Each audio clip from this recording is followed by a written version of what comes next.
Gold trusted gold buyers మీరు తాకట్టు పెట్టిన బంగారాన్ని విడిపించి ఈ రోజు ఉన్న మార్కెట్ ధరకు కొనబడను. ఆ సమయంలోనో లేకుంటే అంతకు ముందో తర్వాత నాకు అంత ఐడియా లేదు సార్. హీరో తరుణ్ గారితో మీరు ఒక సినిమా చేయాల్సి వచ్చింది. ఆల్రెడీ అంతా ఫిక్స్ అయింది.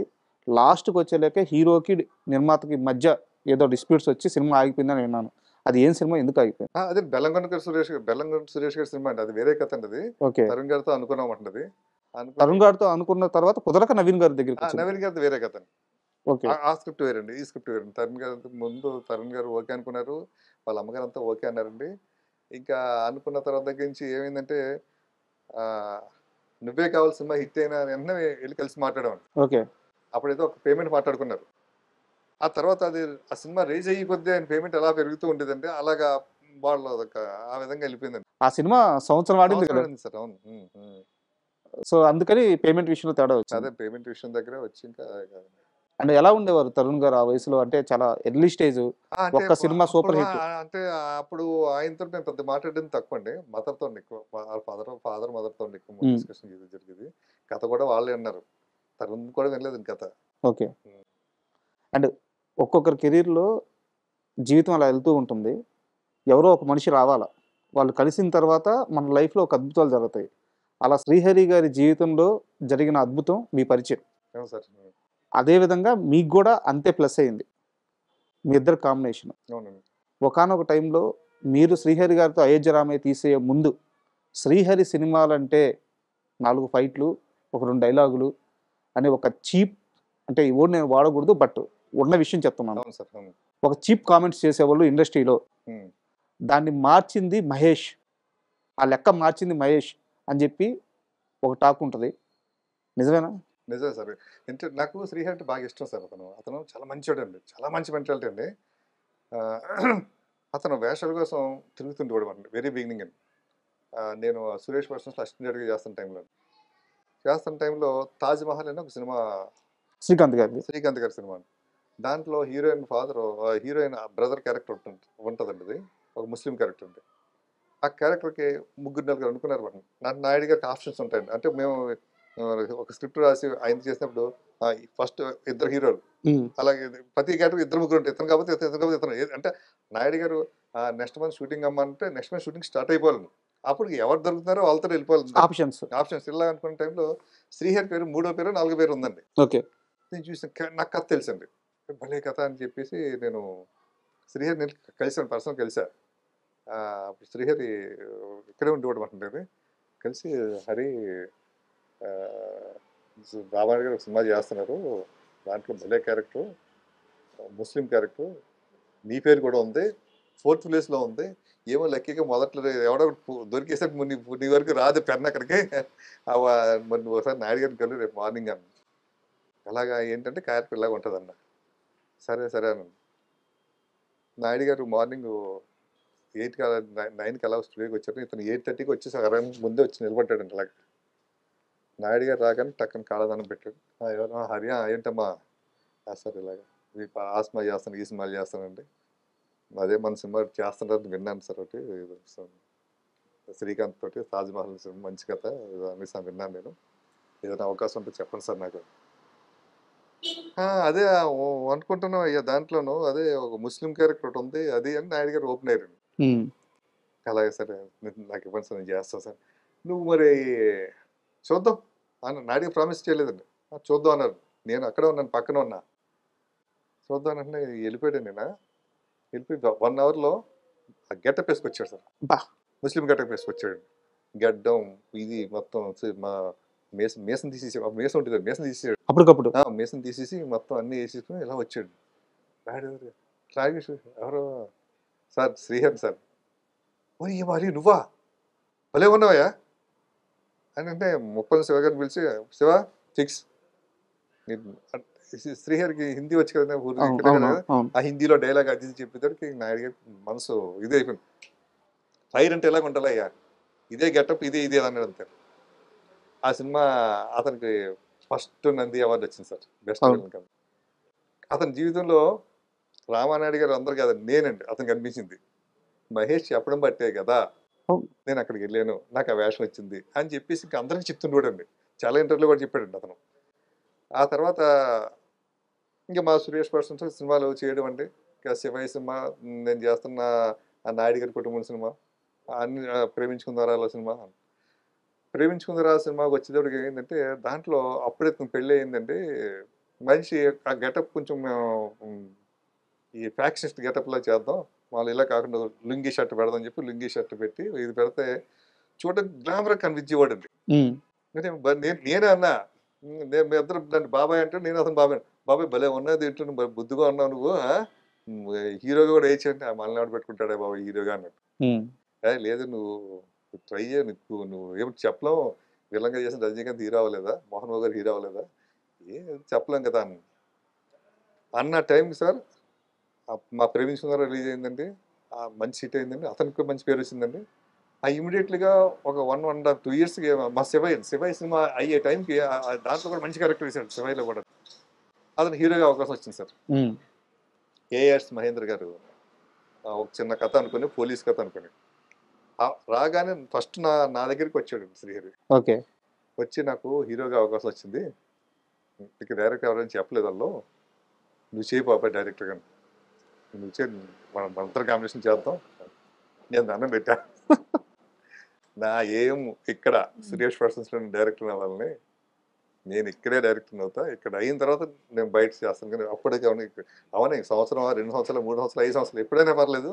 నా డ్రీమ్, నా ఫస్ట్ సినిమా రామానాయుడు గారి బ్యానర్లోను అనేసి అతను చూపించే స్టూడియోలో ఫొటోస్ ఉంటాయి సార్. నాయుడు గారు పరిచయం చేసిన డైరెక్టర్ ఫోటోలు అన్నీ ఉంటాయి. నాయుడు గారు పరిచయం చేసిన యాక్టర్ ఫోటోలు ఉంటాయి. నాయుడు గారు పరిచయం చేసిన రైటర్ ఫోటోలు ఉంటాయి. నాయుడు గారు పరిచయం చేసిన మ్యూజిక్ డైరెక్టర్ ఫోటోలు ఉంటాయి. అలా నా ఫోటో కూడా ఇక్కడ ఉండాలి. అది సరే ఓకే అన్నాడు. అప్పుడు కేఎస్ నాగేశ్వరరావుని పెట్టినారు సినిమాని. మంచి హిట్ అయిందండి. పోలీసు, దేవ, సాంబయ్య అయిన తర్వాత ఈ లోపల నాకు ప్రేయస్ రవి ఆ టైంలో అతను నా ప్రేయస్ రవి స్టార్ట్ అయ్యే టైంకి అతను హీరోగా ఎస్టాబ్లిష్ అయిపోయాడు. అంటే మాస్ హీరోగా ఏదో ఫైట్, పోలీసు, దేవ, సాంబయ్య 3 సినిమాలు అయిపోయాడు. నా ప్రేయస్ రవిలో అతనే బాబాయ్ నువ్వు ఫస్ట్ టైం డైరెక్షన్ చేస్తున్నావు కదా, ఏదో చిన్న క్యారెక్టర్ నేను చూపించాను.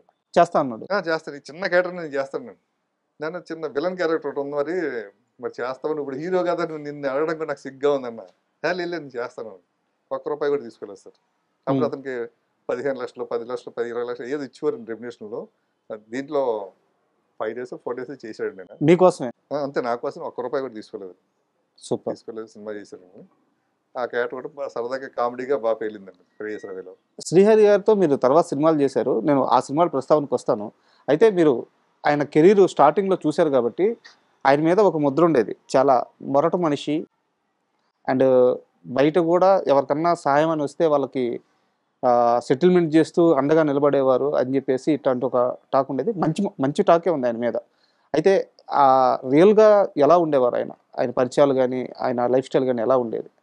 అంటే ఆయన ఫస్ట్ నుంచి కూడా ఆయన హైదరాబాద్ కల్చర్లో ఉన్నాడండి. ఈ రెజ్లింగ్లోనూ తర్వాత ఈ పహల్వాన్లతో తిరుగుతుంటాడు అంటున్నా. ఆయన ఇది బాడీ బిల్డర్ కదండి. ఆ ఫ్రెండ్స్ అంతా ఉండేవారండి ఆయనకి. అప్పుడు ఎలా ఉంటుందంటే ఒక మన యూసఫ్ కూడా బాడీ బిల్డర్ అనుకోండి, ఆయన శ్రీశైలం యాదవ్ అండి. ఆయన మంచి బాడీ బిల్డర్ ఉండేవాడు. పహల్వాన్ అంటారు. పహల్వాన్ అంటే నాయకుడిని అర్థం అండి. ఆ నాయకుడిని లోకల్ నాయకుడిని చేసేసేవారు. అలాగే ఒక విజయ్ కుమార్ ఉండేవాడు పంజాగుట్లో, విజయ్ కుమార్ యాదవ్ అని. ఆయన పహల్వాన్ అంటే వీళ్ళందరూ ఈయన ఫ్రెండ్స్ అండి. అంటే ఫ్రెండ్స్ అంటే వీళ్ళందరూ జిమ్కి వెళ్ళడం, ఇవన్నీ చేయడం అండి. అలాగే ఈయన షూటింగ్ అన్నప్పుడు వాళ్ళందరూ వస్తుండేవారండి. అందరూ సరదాగా మాట్లాడుతుండేవారు. తర్వాత చాలా మంచి మనిషి అండి అతను.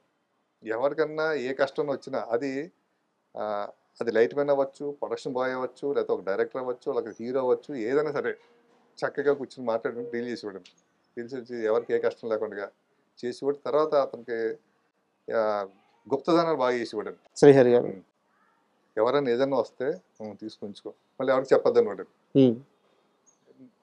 నేను అంటే వద్దు బాబా అని చెప్పొద్దు పాపం, అతను ఇది ఉన్నవాడు, కొంచెం ఆత్మాభిమానం ఉన్నవాడు, మనం ఇచ్చామని తెలిస్తే మళ్ళీ ఏదో బయట ఏదో అనుకుంటారు కదా, శ్రీహరికి వెళ్ళి డబ్బులు ఇచ్చుకుంటే అది అలా ఉండకూడదు అని చెప్పి బాగా చేసేవాడు. కష్టంలో ఉండేవాడి అవసరం తీర్చడమే కాదు, వాడి గౌరవం కూడా కాపాడేవాడు. గౌరవం కాపాడేవాడండి. అలాగే అతని దృష్టిలో అతను మంచి వర్కరు, లేకపోతే అతను మంచి టాలెంట్ ఉన్నవాడు అనిపిస్తే అతను రైటర్ ఉన్నామండి, లేకపోతే డైరెక్షన్ డిపార్ట్మెంట్లో ఉన్నవాడినామండి, లేకపోతే ఏదైనా సరే వాళ్ళని ఎంకరేజ్ చేసేవాడు. సూపర్. మన దేవి ప్రసాద్ ఉన్నాడు డైరెక్టర్. అవును. ఆయన ఫస్ట్ డైరెక్షన్ ఇచ్చింది ఆయనే అవకాశం. బట్ ఆ సినిమా రిలీజ్ అవ్వలేదు అనుకుంటా. కోడి రామకృష్ణ గారి దగ్గర యాక్టర్గా దేవి గారు. అలా చాలా మంది డైరెక్టర్లు ఆయన పరిచయం చేశాడు. అలాగే గ్యాప్ ఉన్న పలానా డైరెక్టర్ గ్యాప్ ఉంది, మంచి డైరెక్టర్ గ్యాప్ ఉందని తెలిసింది అనుకోండి, మంచి డైరెక్టర్ అంటే చాలు పిలిచేవాడు. అతను హిట్లు ఫ్లాపులతో పనిచేసి పెట్టుకున్నాడు కదండి, చేసేవాడు. అంటే శ్రీహరి గారి గురించి మాట్లాడుతూ ఉంటే టైం తెలియదు, బట్ మీకు ఇంకా జర్నీ చాలా పెద్దది కాబట్టి ఒక రామానాయుడు గురించి కానీ లేకపోతే ఒక శ్రీహరి గారి గురించి కానీ మనం మాట్లాడకుండా మొదలు పెట్టామనుకోండి, రోజులు ఉంటుంది సార్. నా దగ్గర అంత మ్యాటర్ వాళ్ళతో అంటే నాకు వాళ్ళతో అంత బాండింగ్ అండి. అవును, అందుకే నా దగ్గర కూడా క్వశ్చన్స్ అయిపోవట్లేదు. Last question, Ayodhya Ramayya cinema release అయిన తర్వాత ఆ సినిమాకి ఆయన కూడా ప్రొడ్యూసర్గా చేశారని చెప్పి విన్నాను. ఆ సినిమాలో తన షేర్ మిగిలిన డబ్బులతో ఇప్పుడు ఉండే ఇల్లు కొన్నారు. ఇండస్ట్రీలో ఎవరు వచ్చినా సరే ఇది మహేష్ ఇల్లు, ఇది మహేష్ ఇల్లు అని చెప్పేవారట. అవునండి, ఎందుకంటే ఆ ఇల్లు గృహప్రవేశం రోజు అండి. ప్రెస్ వాళ్ళందరూ వచ్చారని అందరూ కూడా చెప్పారు, ఇగో ఈ డైరెక్టరే మీరు అన్నాడు. దానికి ఒక స్టోరీ ఉంది సార్ ఆ ఇంటికి కూడా అండి. నేను ప్రేయస్ రవి సినిమా చేస్తున్న టైంలో ఆయన డైరెక్టర్ సాగర్ గారి ఒక సినిమా ఉండేదండి. ఆ సినిమా షూటింగ్ చేస్తున్నట్టు నా ఇంట్లో. ఆయన డేట్స్ కోసం ఓటర్ కలడం కోసం శ్రీహరి గారు ఉంటున్న ఇల్లు షూటింగ్లు ఇచ్చేవారు అంట. ఇల్లు ఎవరిదో ఇల్లు అంటే భలే బాబా ఇల్లు ఎప్పుడన్నా మన ఇల్లు కొనగలదంటే ఇటువంటి ఇల్లు కట్టగలగంటాం అని అన్నాడు నాతోటి. ఎప్పుడు స్టార్టింగ్ లో నేను ప్రేయస్ రవి డేట్లు అడగడానికి వెళ్ళినప్పుడు ఆయన సినిమా అంటే సాగర్ గారి సినిమా సార్, డైరెక్టర్ సుమన్ గారి హీరో అండి. ఆ సినిమా షూటింగ్ జరుగుతుందండి. నువ్వే కొనొచ్చేమో కదా బాబు, దాని ఏమంటే 2-3 సినిమాలు టప్ ఇట్లు పడితే ఏమంటే తప్పని కొంటావు అంటే, ఆ కోర్టు ఎంత ఉంటుంది ఇది అన్నట్టు, కోర్టు మీద ఎంత ఉంటుంది అన్నట్టు. ఏముంది నీకు లెక్క ఏముంటుంది అంటే, డబ్బులు వస్తే తెలియదు కదా అన్న. అదే మాట నాకు చాలా నువ్వు అన్నాయి మహేష్ ఆ రోజు బాబాయ్ అదే ఇల్లు కొని పడదబ్బా మనం. నా మైండ్లో అలా ఉండిపోయింది. మనం అనుకున్న టైం అలాగే అనుకుంటా. అది కూడా నీ సినిమా డబ్బులతోటి నువ్వు డైరెక్ట్ చేసిన సినిమా. ఆ సినిమా ఆయన ప్రొడ్యూసర్ అండి, అయోధ్య రామయ్య అండి. వేరే ఆయన ఉన్న ప్రకాష్ రెడ్డి గారు ఉన్నారు, ఆయన తక్కువ పార్ట్నర్, ఇది షేర్ ఎక్కువ ఉండేది. సూపర్ కదా. అయ్యో సార్ నాకు అది అయ్యి అనిపిస్తుంటే ఒకసారి తదాస్తు దేవతలు ఉన్నారేమో అనిపిస్తుంటుంది. మేము అనుకున్నాం కరెక్ట్ గా దీవించే. అంటే ఒక రోడ్డు మీద నిలబడి ఒక ఇల్లు చూసి ఇలాంటి ఇల్లు కొనగలను అనుకున్న ఇల్లే కొనేసారు. ఆ ఇంట్లో షూటింగ్ అండి, ఆ ఇంట్లో ఉన్న హాల్లో అండి.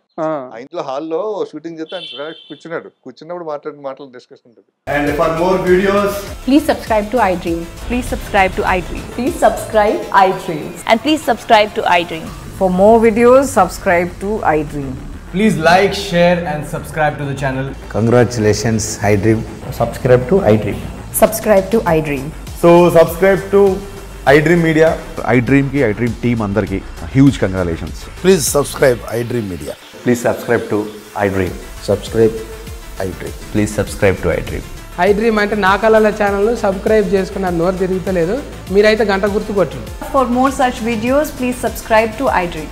Subscribe to iDream. Please subscribe to iDream. Please subscribe iDream Media. Please do subscribe to iDream. Please subscribe to iDream Media. For best entertainment and information, please subscribe iDream. And don't forget to subscribe to iDream.